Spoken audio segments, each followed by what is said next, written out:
The coaching and consulting cohort. So, The questions that I had, Larry, involve really the practicum, the clinics, beyond the classroom experience.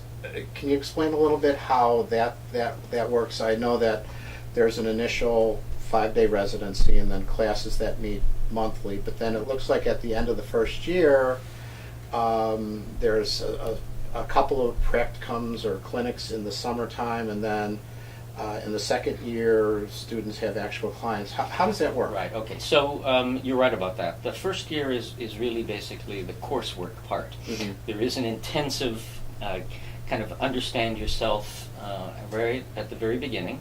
And then at the end of the first year, there's another 3-day intensive. But it all culminates to what would be called an internship. Mhm. And in the internship, you are matched in 2 or 3 different locations where you are able to do the consulting and coaching. And we arrange the matches. Mhm. Oh, mhm. And then we arrange the supervision of you. So if it can't be directly in person because you live in Chicago, we try and get something in Chicago, Mhm. and your supervision would be done by Skype or by telephone, or if necessary, if you were coming in, it would be done that way.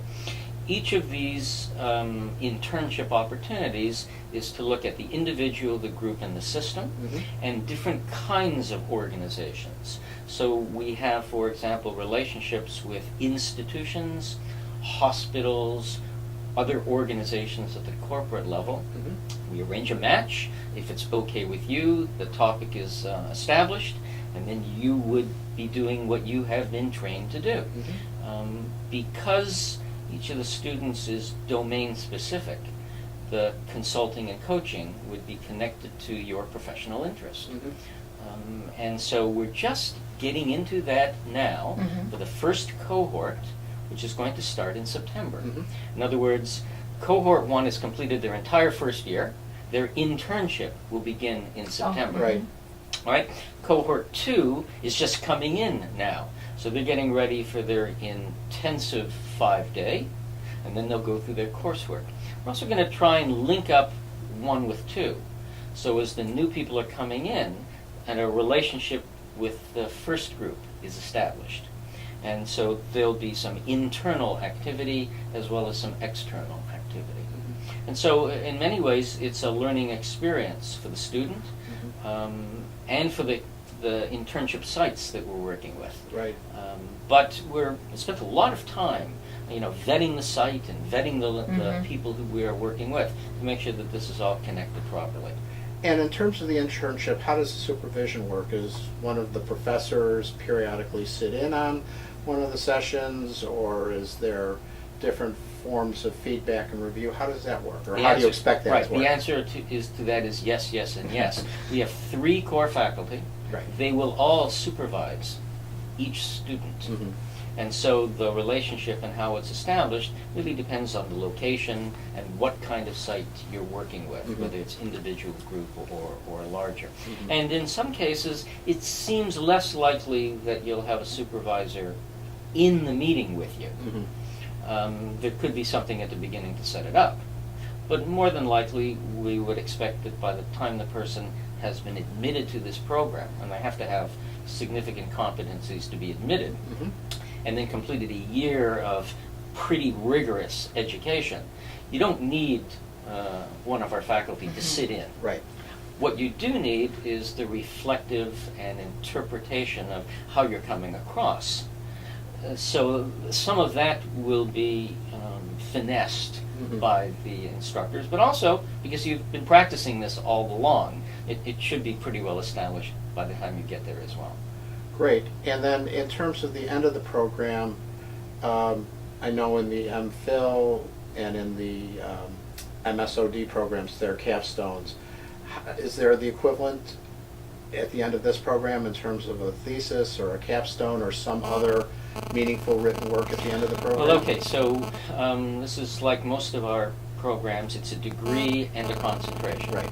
The degree component requires the capstone. Okay. So we have students both in the MS and the MPhil degree in the cohort. Really? And so the MS people will do the capstone, the MPhil people will do the capstone, but because the MPhil people don't require as many courses. They've already have a first degree. Mhm.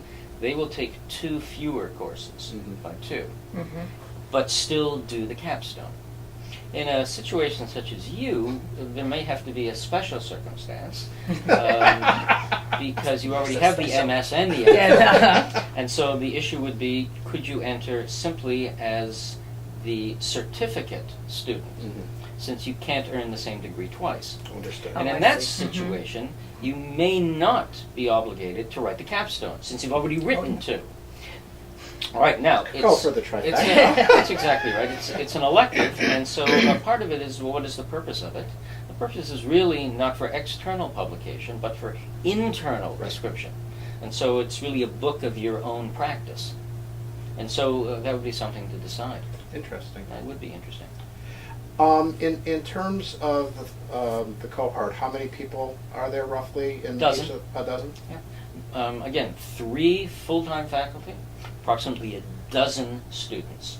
And we might be able to go higher, but we probably have to determine a better way to manage than we are. Sure. I think we can go higher, but that's a thoughtful process. Sure.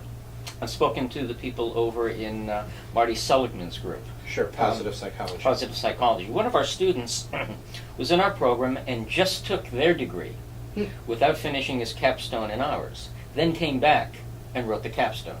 So he did all of our coursework, did all of their coursework, did their capstone, then delivered ours. He came by yesterday, And then he or she rested. and then he or she rested. He or she, exactly right. And the point was that it's a pretty intensive experience to be able to do this. And although we only have 12, Marty and his group have been able to get up to 30 or 40. Oh, wow. And the way they do that is they have a huge number of affiliated faculty who come in and spend time in the classes. Mhm.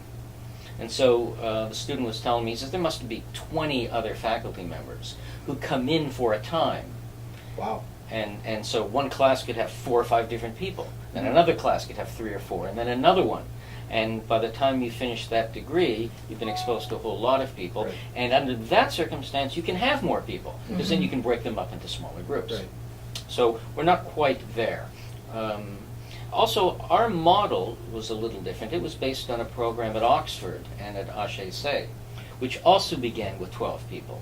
They have a program Oh, the there. consulting for coaching and change or something like that. Exactly Look right. at that. And Yeah, they I did look began. at that. They began with a dozen Yeah. people, and I met with them to talk about how that worked. Yeah. And they said, well, we started with 12, we're now up to 24, but it took us a few years Mhm. to maneuver into that space. Yeah. So I think we'll go that route, but we're only entering our second year. Right. Right. So we're keeping it at approximately a dozen. Right.